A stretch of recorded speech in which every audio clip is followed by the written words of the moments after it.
لرواد الأعمال والشباب اللي حابين يدخلوا مشاريع جديدة ومضمونة بإذن الله، خلوني اليوم أوريكم مشروع جدا بسيط وتكلفته جدا قليلة. يلا معكم عبد الله من شركة النسيج العربي، مطور ومستشار خاص في صناعة الأزياء.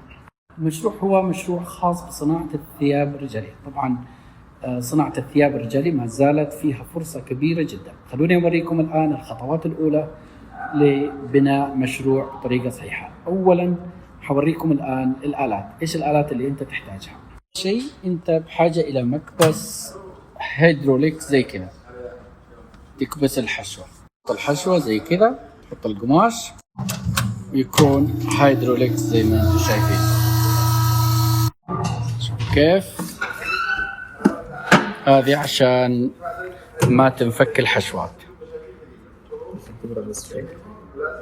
الشيء الثاني بحاجة إلى ماكينة متطورة خياطة آخر إصدار، مزودة بموتور داخلي ونظام خاص بالكرمشة، ما يكون في زمزمة زي ما أنتم شايفين أو كرمشة زي ما تشوفون. الشيء الثالث أنت بحاجة إلى ماكينة عراوي تكون متطورة زي ما قلنا، مزودة بنظام اوتوماتيك على أساس تعطيك جودة عالية.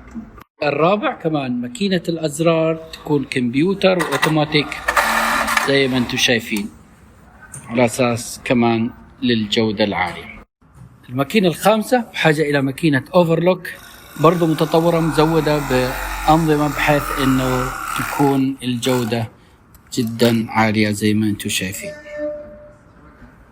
عشان تكتمل الجودة أنت بحاجة إلى ماكينة بخار إيطالي مزودة بجهاز شفط وتطلع لك الجودة بهذه الطريقة زي ما أنتم شايفين. الآن المنتج النهائي اللي حيطلع من المكاين اللي أنتم شفتوها، هذا هو.